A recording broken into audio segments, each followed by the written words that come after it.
¿Qué es la ESI en movimiento? Un podcast para hablar de lo que nos importa. Un podcast para todas las personas que no tuvimos ESI. Un podcast para repensar y encontrar algunas respuestas a los interrogantes que nos planteamos todos los días.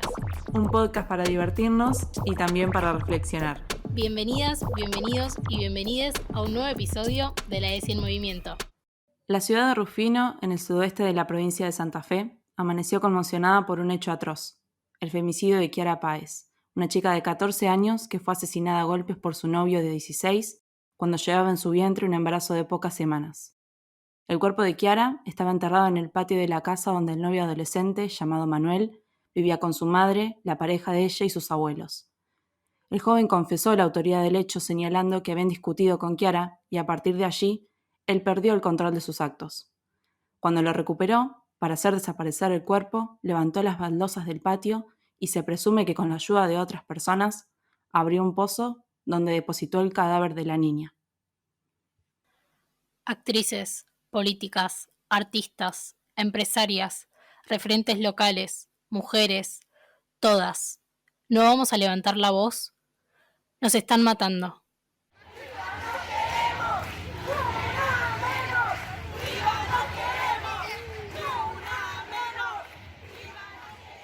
De esta manera, con este tuit de Marcela Ojeda, comenzó el hartazgo de las mujeres argentinas y nos encontramos por primera vez en las calles con el grito "Ni una menos, viva nos queremos", y a partir de allí ya nada fue igual. Este movimiento transformó y nos transformó a todas. En ese momento, con esto que les estamos contando, algunas de nosotras, muchas de nosotras, empezamos a tomar conciencia de que nos podían matar por el solo hecho de ser mujeres, y otras encontramos compañeras con quienes salir a reclamar por nuestras vidas y por nuestros derechos, y otras encontramos todo, porque nos dimos cuenta de que el feminismo era eso que nos hermanaba y que nos hacía dar cuenta de que no estábamos solas. Vemos el recorrido, el camino, ¿no?, que hemos estado haciendo desde el feminismo, cómo hemos crecido, cómo hemos ido incorporando diferentes perspectivas a estos movimientos feministas y cómo comenzamos a hablar de estos temas que históricamente han sido silenciados. Y a su vez, cuando empezamos a ver este recorrido que hicimos, nos ponemos a repensar, ¿no?, en nuestras prácticas, en nuestros hechos cotidianos, en lo que vamos haciendo diariamente, y cómo a partir de este movimiento muchas nos empezamos a nombrar feministas, ¿no? Cómo encontramos ese movimiento que nos hermanaba, como recién decía Mary, y en donde nos encontramos acompañadas. En el episodio de hoy queremos hablar de eso, de nuestras experiencias en el feminismo y de lo que significó para nosotras el Ni Una Menos. Me acuerdo que en el 2015 yo estaba en el último año de la secundaria y el feminismo todavía no me había impactado, no me había interpelado. Sí, en mi vida tenía muchas situaciones machistas o micromachistas que me hacían dar cuenta de que había algo que estaba mal, pero tuve el privilegio de tener una red de contención y tener un espacio donde yo nunca sufrí esa violencia, ni nadie de mi entorno había sufrido esa violencia, pero cuando pasó lo de Ni Una Menos, hubo algo que me llamó la atención, hubo algo que me hizo dar cuenta de que más allá de lo que me pasaba a mí, de lo que pasaba alrededor mío, había un montón de otras mujeres, un montón de otras disidencias que estaban sufriendo violencia por el simple hecho de ser ellas mismas. Y el 2015 nos impactó a todas.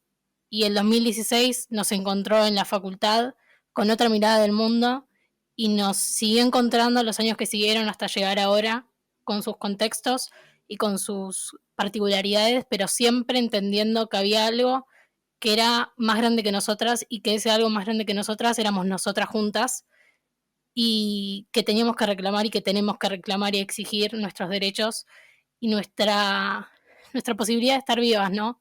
Más allá de quién gobierne, más allá de qué esté pasando en el mundo, somos mujeres y tenemos nuestro derecho a estar acá y de exigir lo que nos merecemos y de que nadie nos puede venir a maltratar y violentar porque nosotras exigimos levantar nuestras voces. Siempre nosotras desde la ESI en movimiento tenemos otro tono de voz, ¿no? Manejamos el podcast de otra manera, le intentamos poner alegría a la ESI, le intentamos poner otro tono de lo que estamos acostumbradas, ¿no?, a veces a escuchar. Siempre nosotras, bueno, justamente hace poquito arrancamos a dar el primer taller de ESI, y intentamos darle un tono más particular, nosotras desde la comunicación, corrernos de lo estrictamente pedagógico, de lo correcto, pero hoy nos van a escuchar diferentes porque este tema nos toca, porque este tema nos duele y porque a 6 años del Ni Una Menos seguimos teniendo todos los días una compañera menos, seguimos teniendo todos los días noticias, abrimos Twitter y encontramos que desapareció otra niña, que mataron a otra chica de nuestra edad, que otra mujer sufrió violencia en su matrimonio y él determinó que era mejor matarla para su vida. Y nos empezamos a dar cuenta que estas cosas se vuelven cotidianas, ¿no? Y una cuando toma esa conciencia, cuando empezamos a darnos cuenta que la próxima podemos ser nosotras, que podemos salir un día a comprar algo al almacén que está a la vuelta de casa y podemos no volver, o que puede ser peor que eso, que podemos pensar lo que puede ser nuestra amiga, que puede ser nuestra hermana, ¿no? ¿Cómo vivimos con ese dolor? ¿Cómo transformamos ese dolor? Hace poco, cuando fue lo del 24 de marzo, que recordamos obviamente a todos los desaparecidos en la última dictadura militar, yo me puse a pensar eso, ¿no? ¿Cómo una puede continuar su vida sabiendo que tiene un hermano desaparecido, sabiendo que tiene un primo desaparecido, un amigo desaparecido? Y hoy en día las mujeres sufrimos cotidianamente eso, ¿no? El miedo de que nos desaparezcan o desaparezcan a una amiga. Sí, como dice Trini, todos los días vemos una noticia que nos hace entender cuál es la ideología que domina nuestra cultura. Y ahí tenemos dos opciones, me parece.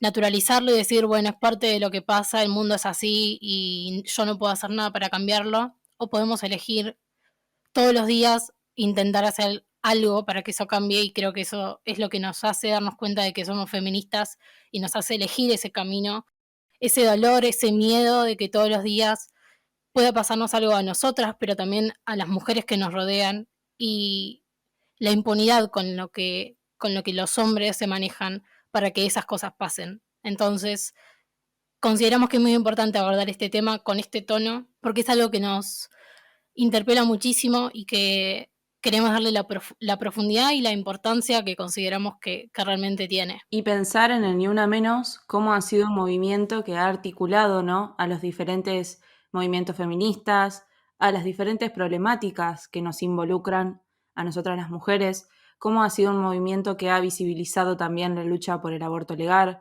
la lucha por una implementación correcta de la educación sexual integral en los espacios educativos, y nosotras agregamos también fuera de los espacios educativos, como siempre nos gusta hablar, y cómo ha sido un espacio que en muchas ciudades del país ha logrado convertirse en referente, ¿no?, para que muchas mujeres puedan acudir a otras mujeres, a otras compañeras en ayuda cuando están sufriendo violencia de género, cuando las están violentando.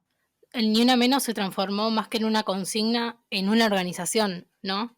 En una parte más de los feminismos, y nos permitió a muchas de nosotras hablar de las cosas que nos pasaban, de las cosas que pensábamos, de nuestros miedos, de nuestras preocupaciones, con otras mujeres de otras generaciones, con nuestras mamás, con nuestras sobrinas, con nuestras amigas, y pensar en esa posibilidad de hablar y de darle voz y palabra a eso que nos pasa, nos fortalece y nos hace darle importancia a esto que estamos comentando. Y uno creería que con esta visibilización las cifras han dado cuenta de las exigencias de las mujeres y los femicidios han disminuido, pero la realidad es otra, y las cifras han ido aumentando año a año, en una forma de la violencia machista, ¿no? De querer acallar esas voces que se van levantando y que van exigiendo sus derechos todos los años, todos los días. La violencia machista se lleva todos los días vidas de compañeras, como venimos diciendo en este episodio. Durante los primeros 5 meses del 2021, Argentina ha sufrido un femicidio cada 25 horas, con un total de 143 mujeres asesinadas por violencia de género, y esto lo decimos de acuerdo a los números suministrados por la entidad feminista Mujeres de la Matria Latinoamericana, mientras que el año pasado los registros de asesinatos a mujeres alcanzaban uno cada 35 horas, contabilizando en total 251 femicidios durante todo el 2020. Y lo decimos así, y estamos tan acostumbradas, ¿no?, a escuchar estas cifras, a escuchar datos de muertes, pero pensemos en que son 251 mujeres que han dejado, que nos han arrebatado, son 251 mujeres que tienen una historia, que podían tener hijos, hijas, amigos, amigas, padres, madres. Y es súper importante darle a estos números, ¿no?, la perspectiva de que son personas, son mujeres, son travestis, son trans y son personas no binarias que nos han arrebatado durante todo el 2020 y lo que va del 2021. También es muy importante tener en cuenta dentro de los datos que las llamadas al 144 han aumentado en un 40%. Y también queremos decirlo que las llamadas al 144 son para asistencia y para contención en casos de violencia de género. También pusieron hace poco un WhatsApp al que pueden escribir la palabra hola y el número es 11 27 71 64 63. Pero no dejan de aclarar, y nosotras no queremos tampoco pasarlo por alto, que en casos de emergencia, en casos de riesgo inminente, hay que llamar al 911. Repito, el 144 es para asistencia y para contención. Para emergencias siempre el 911. Y como recién decía Mary, una puede pensar que si más visibilizamos estos casos de violencia, si más visibilizamos las luchas que damos las mujeres, que damos las otras identidades que habitamos este mundo, debería disminuir, ¿no?, los casos de violencia, pero no pasa eso. Ocurre todo lo contrario. Año a año vamos teniendo más casos de violencia machista en nuestro país y eso tiene una explicación. Y mientras armábamos un poco este episodio y reflexionábamos sobre nuestros recorridos feministas durante estos años, yo recordaba que en una charla, no me acuerdo bien todavía en qué ciudad fue, o si fue una charla que escuché de una radio o que leí, porque olvidé de dónde lo saqué, pero sí recuerdo que era Rita Segato, la recuerdo a ella, que fue ella la que explicó esto, que hay una explicación, ¿no?, de por qué aumentan estos casos de femicidio cuando más los estamos visibilizando. Y justamente es porque los hombres, las masculinidades tóxicas, las masculinidades machistas, están sintiendo un miedo de perder ese poder que tenían por sobre nosotras. ¿Y cómo reaccionan ante esto? Matándonos. Hay criminales que proclaman tan campantes, la maté porque era mía. Así nomás. Como si fuera cosa de sentido común y justo de toda justicia y derecho de propiedad privada que hace al hombre dueño de la mujer.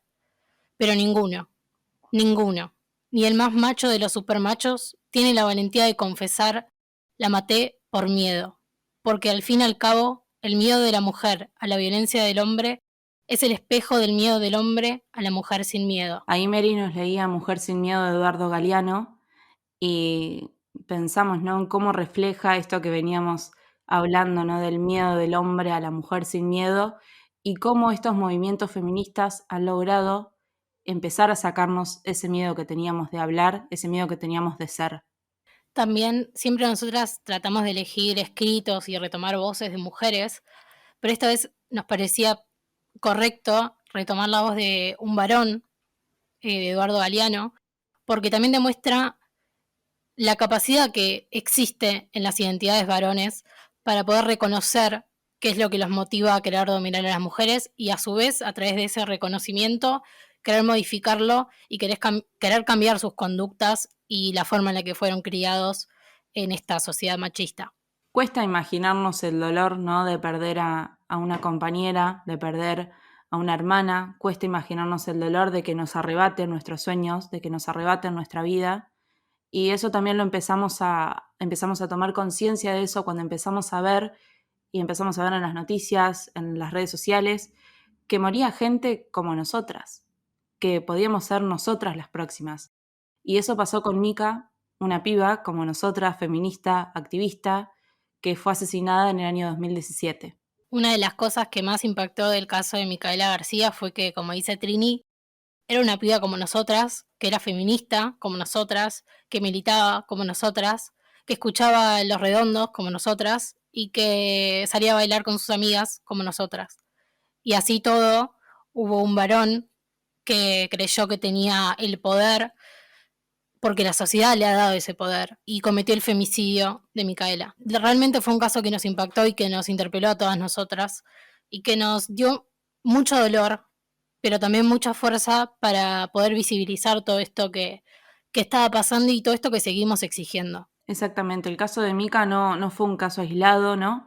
Un informe del Observatorio de Femicidios Maricel Zambrano de la Asociación Civil de la Casa del Encuentro nos mostraba que en el 2017, en un periodo de 9 años, 329 jóvenes, de 16 a 21 años, que era la edad en el rango en el que estaba Micaela, habían sido asesinadas por el hecho de ser mujeres.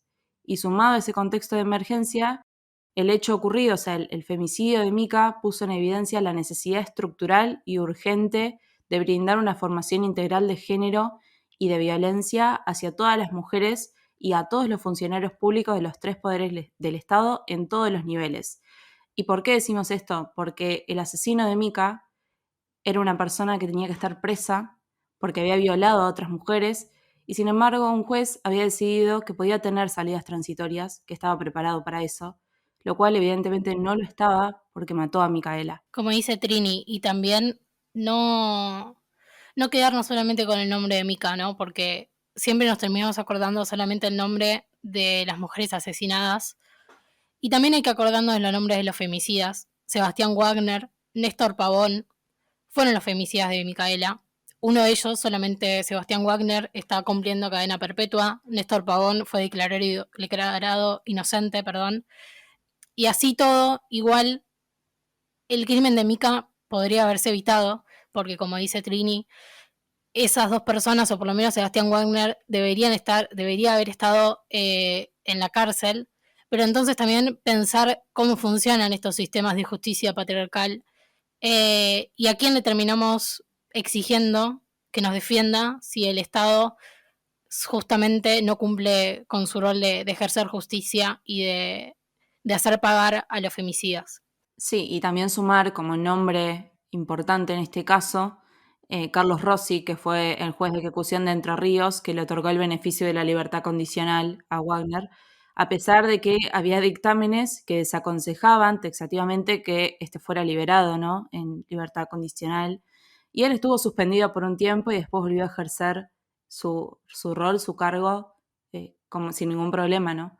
Y sin embargo, la vida de Mica nadie nos la devuelve. Por eso la importancia de la ley Micaela y también poner en valor esto que hizo la familia de Mica y los amigos de Mica, de transformar ese dolor, esa bronca, esa energía de tristeza en algo productivo, en algo que ayudara a toda la sociedad, en algo que protegiera a otras Mica, a otras de nosotras. Y esa es la importancia, ¿no?, que queremos hablar también hoy, de la ley Micaela, de lo importante que es que exista en nuestro país una ley que obligue a la capacitación en género y en violencia de género a los funcionarios de los 3 poderes, ejecutivo, legislativo y judicial de nuestro país. La ley fue promulgada el 10 de enero del 2019 y, como decía Mary, establece la capacitación obligatoria en género y violencia de género para todas las personas que se desempeñan en la función pública, en los poderes ejecutivo, legislativo y judicial de la nación. Lo importante de esta ley justamente es la obligatoriedad, ¿no? Y así todo ha recibido un montón de resistencias, que es lo que suele pasar con este tipo de leyes. Pero me parece que lo interesante es pensar a qué nos resistimos, por qué hay sectores que se resisten a algo tan lógico, podríamos decir, como capacitar en violencia de género. ¿Qué quieren esconder o qué no quieren reconocer? ¿O qué estamos haciendo como sociedad para que haya personas todavía que no se dan cuenta de la importancia de pedir por los femicidios y que desestiman la lucha feminista, aún teniendo tantas pruebas de que es algo que pasa, de que es algo que nos da miedo, que nos afecta y que por mucho que quieran argumentarlo, no es lo mismo ser mujer que ser varón en estas sociedades. Y nos preguntamos, ¿no?, qué podemos hacer nosotras desde la educación sexual integral y qué se puede hacer, ¿no?, desde la ESI. Esto que estamos haciendo, el ponernos a hablar sobre los femicidios, hablar sobre Kiara, hablar sobre Mica, sobre lo que se generó, ¿no?, con sus asesinatos, es hacer ESI. Ponernos a discutir sobre las cuestiones que nos refieren como sociedad, es hacer educación sexual integral. Pero como puntos importantes para tomar y para reflexionar, ¿no?, en la ESI podemos trabajar con infancias y adolescencias sobre lo que es la violencia machista, sobre qué tipos de violencia se pueden ejercer por sobre una mujer, sobre un cuerpo travesti trans, sobre un cuerpo no binario, trabajar sobre los vínculos saludables y amorosos que podemos construir, hablar sobre el noviazgo, hablar sobre la violencia en el noviazgo, sobre qué vínculos estamos construyendo y trabajar justamente para construir otro tipo de masculinidades, que creo que es fundamental y lo hemos abordado en otros episodios de la ESI, las diferentes tipos de masculinidades que vamos construyendo y cómo queremos empezar a trabajar con ellos, ¿no? Con los varones, porque es fundamental, ¿no? Que demos esta discusión entre nosotras, pero que los incluyamos y que ellos también encuentren espacios en los que puedan ser, en los que puedan hablar y en los que puedan deconstruirse y trabajar. Totalmente. Me parece que es necesario que entendamos que esta no es una problemática nuestra, aunque nos afecta directamente a nosotras, no es una problemática de las mujeres, sino de la sociedad. Y en esa sociedad estamos todos. Entonces, si bien siempre somos nosotras las que motorizamos los espacios y las discusiones y los contenidos y demás, es necesario que ustedes, varones, y ahora les hablamos a ustedes, se den la discusión entre ustedes. Cuando un amigo de ustedes hace un comentario violento sobre una mujer, sobre una pareja sexual que tuvo, sobre una amiga, sobre la hermana de un amigo, sobre la madre de un amigo. Digo, respetemos esos espacios y paremos el carro de quien está comentando algo y no hace falta que sea un golpe, no hace falta que lastime, no hace falta que sea una violencia física. La violencia psicológica existe, la violencia emocional existe, y la violencia machista, como decía Trini recién, tiene un montón de formas de manifestarse. Entonces, empecemos a detectarla en la cotidianidad de nuestros grupos, de nuestras relaciones, de nuestros vínculos y de las cosas que decimos y dejamos que digan cerca nuestro también. La idea de hacer este episodio en el mes de junio era hablar justamente del Ni Una Menos y de traer algunas reflexiones que nos vamos haciendo nosotras como feministas, como activistas, y justamente también que ustedes del otro lado se pongan también a reflexionar sobre cómo impactó en sus vidas el movimiento Ni Una Menos y el movimiento feminista en general.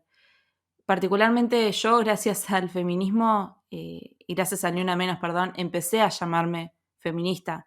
Empecé a darme cuenta de lo que era el feminismo, empecé a darme cuenta de que me podían matar por el hecho de ser mujer, empecé a darme cuenta de que me podía pasar de estar en una relación violenta, de que no estaba exenta de eso, de que yo podía ser la próxima. Sí, es muy importante entender que ser feminista no te salva de que te pase algo de esto que comenta Trini, pero sí te salva ser feminista y saber que todas estamos viviendo lo mismo y que nos tenemos entre nosotras y que ahora más que nunca tenés una amiga con la que podés hablar y tenés una desconocida a la que podés acudir porque las organizaciones feministas también se encargan de eso, que era algo que quizás en nuestra adolescencia, por lo menos nosotras, no teníamos esas redes de contención tan grandes.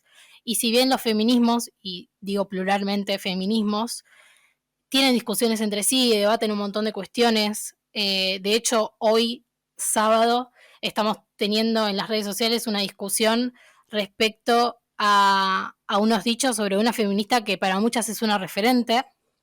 Entonces, estas discusiones son válidas y que discutamos entre nosotras no es el problema.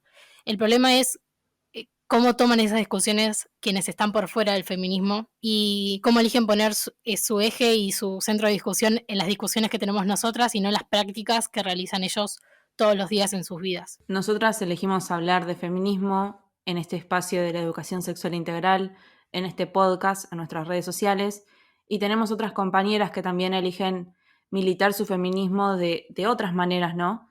Por ejemplo, el caso de la Maigua, que son nuestras amigas Mari y Male, que eligen a través de la música expresar, ¿no?, sus ideas de feminismo, sus sentimientos, lo que les pasa, eligen visibilizar a otras artistas, que sabemos que el mercado, ¿no?, de la música también sigue siendo muy machista, ¿no? Eligen visibilizar a otras mujeres. Por eso vamos a elegir, cuando cierre este episodio, no vamos a escuchar lo que siempre ponemos de Shrek ni nada, hoy vamos a escucharlas a ellas. Bueno, que también canta Mary, así que van a escucharla cantar a Mary. Y elegimos visibilizar eso, así que las invitamos también a que las puedan seguir a ellas, a la Maigua, que están en Instagram, están en Facebook y están en YouTube. Esperamos que este episodio, con otro tono, con otro ritmo y con un montón de sentimientos dando vuelta alrededor de lo que decimos, les invita a reflexionar, a discutir y a debatir con sus pares y con sus entornos, y que como sociedad le demos lucha y le demos batalla al machismo y a los femicidios. Como siempre, les recordamos que nos pueden seguir en nuestras redes sociales. Estamos en Instagram como la ESI en Movimiento, en Twitter como ESI en Movimiento. También estamos en Facebook, ahora como la ESI en Movimiento entre héroes y princesas, y obviamente en todas las plataformas para escuchar este podcast. Ahora les dejamos con la canción Sin Miedo de Vivir Quintana, en la versión que hicieron las chicas de la Maigua con otros artistas locales y regionales.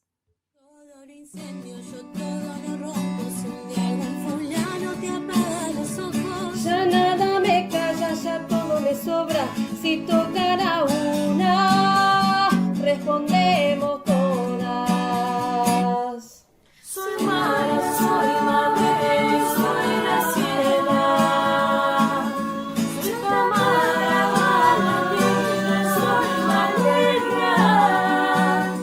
Soy la niña que subiste por la fuerza.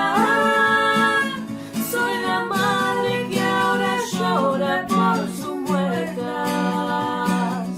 Y soy esta que te hará pagar las cuentas. Justicia, justicia, justicia. Cantamos sin miedo, pedimos justicia, gritamos por cada desaparecida. Que resuene fuerte y nos quedemos vivas, que caiga con fuerza el feminismo.